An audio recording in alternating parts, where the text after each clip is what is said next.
पाकिस्तान का किसी से भी इस वक्त मुकाबला नहीं हो सकता ना। पाकिस्तान का तो ये सवाल होना चाहिए कि पाकिस्तान अब निकले कैसे, इसमें से निकले कैसे। कहते हैं कि वक्त रुका नहीं रहता किसी के लिए भी, और वक्त जो है वो तेजी से ही गुजर रहा है, और तेजी के साथ साथ बहुत से मुल्क बहुत जल्दी तरक्की कर रहे हैं, जिसमें इंडिया भी एक जो है कंट्री शामिल है।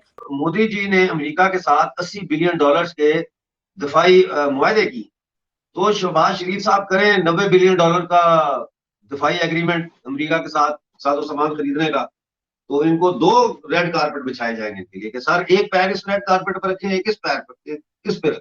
लेकिन इन बहुत सारी चीजों पे जो बात हो रही है, मैं उन बातों से बाहर निकल के बोलूंगा। प्राइम मिनिस्टर मोदी जो इजिप्ट गए हैं, इससे पहले इजिप्ट ने श्रीनगर में जो G20 का प्रोग्राम हो रहा था उसमें आने से मना कर दिया था पाकिस्तान के कहने पे। उसके बाद हमारे प्राइम मिनिस्टर को अपने कंट्री को लाके अपना हाईएस्ट सिविलियन अवार्ड दे दिया।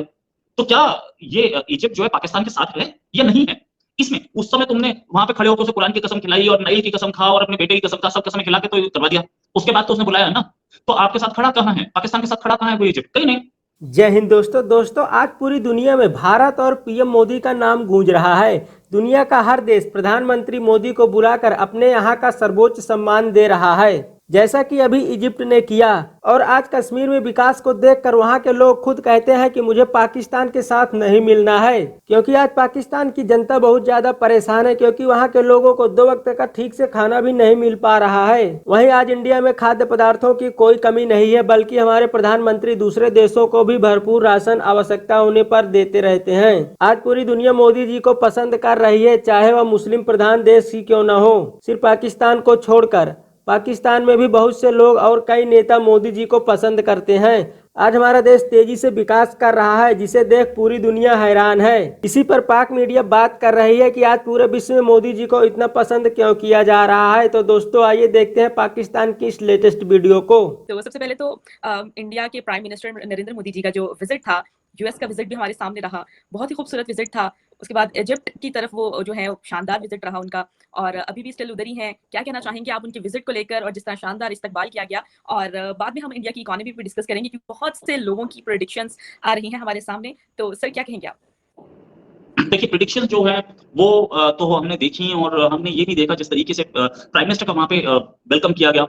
कुछ प्राइम मिनिस्टर की सब तारीफ कर रहे थे, नो डाउट। और प्राइम मिनिस्टर की तारीफ आज प्राइम मिनिस्टर की बुराई कौन कर रहा है? एक शाहबाज शरीफ और एक बिलावल भुट्टो जरदारी छोड़ करके ये बताओ तो ये प्राइम मिनिस्टर की इंडियन प्राइम मिनिस्टर की बुराई कौन कर रहा है? ये दो ही कर रहे हैं बस, और इन दोनों की तारीफ कोई नहीं कर रहा। ये दोनों के दोनों बेचारे, अब जो मैं इनको बोलूं, ये दोनों ही करते हैं इंडियन प्राइम मिनिस्टर, बचे रहो गुजरात, और क्या क्या नहीं बोला। आपके डिफेंस मिनिस्टर ने भी बोला अभी 2-3 दिन पहले।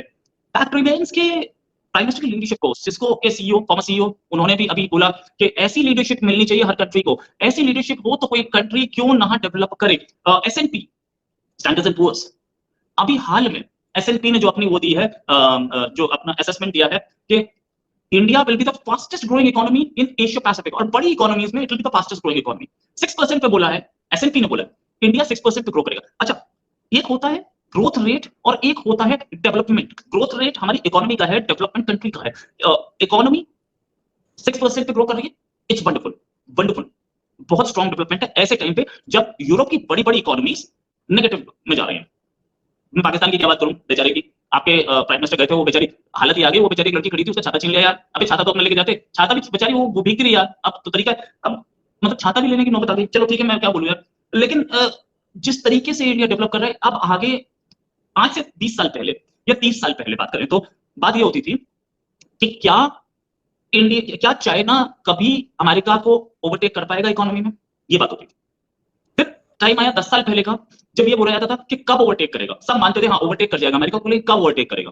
आज सब बोल रहे हैं कि यार ज्यादा दिन नहीं है, ओवरटेक हो जाएगा। ठीक है, कुछ ऐसी बातें आज इंडिया के लिए हो रही है कि इंडिया वर्ल्ड की लार्जेस्ट इकोनॉमी बनेगा। क्या ये सेकंड लार्जेस्ट बनेगा? ये तो सब मान रहे हैं कि इंडिया अमेरिकन इकोनॉमी को पीछे कर देगा अगले कुछ सालों में। कुछ सर क्या वजूहात है, मैं आपसे जानना चाह रही हूँ। आपने कश्मीर में बहुत एक टाइम वक्त किया है, अपनी चीजें जो है आपने पाकिस्तान के लिए इकदामात जो है आपने सर अंजाम दिए हैं। मैं आपसे जानना चाह रही हूँ कि क्या कंपैरिजन हो सकता है उनके प्राइम मिनिस्टर और हमारे प्राइम मिनिस्टर में इस टाइम?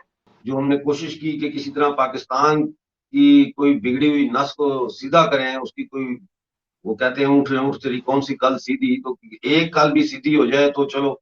वो मेरा वक्त 1995 के में खत्म हो गया था जब मैं एग्जाइल में आया, और मैंने ये रियलाइज किया था कि पाकिस्तान जो है ये असल में कौमियतों का एक कैद खाना है, और यहाँ पे किसी किस्म की कोई ऐसी मूवमेंट जो है वो डेवलप नहीं हो सकती जो तमाम सूबों में मुश्तरका तौर पर अपनी जड़ें कायम कर सके। उसकी वजह कौमी सवाल है कि पाकिस्तान ने मुख्तलिफ कौमों को उनके हुकूक से जो है वो महरूम रखा है। बलोच हों, पश्तून हों, सिंधी हों, और हम लोग हों जो POJK के हैं या गिलगित बल्तिस्तान के। लिहाजा उसके बाद फिर मैं कौमी बुनियादों पे पाकिस्तानी कब्जे वाले जम्मू कश्मीर की जो आज़ादी है और बेसिकली उसके लिए काम शुरू किया। उसका मतलब ये है कि हम चाहते हैं कि हमारे जो वसाइल हैं वो हमारे कंट्रोल में होने चाहिए। और आप ये देखें कि इस वक्त POJK में जो नई सरकार बनी है, तनवीर इलियास साहब को हटा के जो एक इंजीनियर हुआ, एक पार्लिमानी कू, बल्कि पार्लिमानी कू भी नहीं था, अदालती कू था, अदालत के जरिए उनको नाअहल करार दिया गया और फिर ये नई असेंबली में से नया वजीर आजम चुना गया। तो इसमें टोटल जो है वो आप यूं समझ लें कि 53 इसके मेंबर हैं असेंबली के।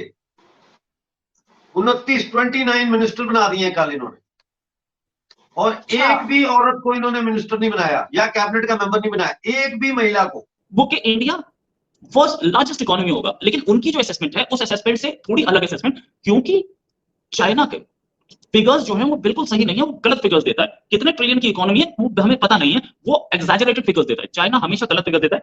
चाइना का हमने एक चीज और देखी है, चाइना उसने एयरक्राफ्ट कैरियर बनाया, उसके फ्लोर में क्रैक्स आ रहे हैं। उसने वो बनाया स्टेल्थ फाइटर बनाया J-20, वो हमारे रडार पकड़ रहे हैं, तो काय का स्टेल्थ यार। ये देखने वाली बात है कि चाइना की जो क्लेम है उससे बहुत खराब परफॉर्मेंस है। अब चाइनीज इकोनॉमी शायद बहुत एक्सैजरेटेड व्यू पे जा रही है, और एक्सैजरेटेड भी ऐसी कि एक आप 10 रुपए कमा रहे हो और 10 रुपए जो कमा रहे हो उसमें भी 5 रुपए वो हेरा फेरी से कमा रहे हो, और हेरा फेरी भी मैं बताऊंगा क्या। 5 रुपए हेरा फेरी से कमा रहे हो और वो 10 रुपए को 50 रुपए बता रहे हो।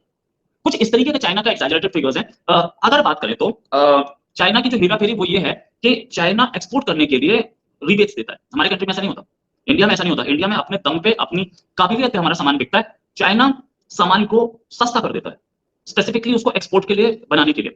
सस्ता कैसे करता है? गवर्नमेंट सब्सिडी देती है, और जिसे पूरी वर्ल्ड में डंपिंग बोला जाता है, उस पर एंटी डंपिंग ड्यूटीज लगती है। दैट मींस कि 100 रुपए का कोई सामान बन रहा है, उसको गवर्नमेंट ने सब्सिडी दी या कैसे दी, उसको 50 रुपए में एक्सपोर्ट कर दिया जाए, इसे बोलते हैं डंपिंग। तो चाइना डंपिंग भी करता है, और इसीलिए अमेरिका ने और इंडिया ने कुछ चाइनीज सामान पे एंटी डंपिंग ड्यूटीज लगाई हुई है।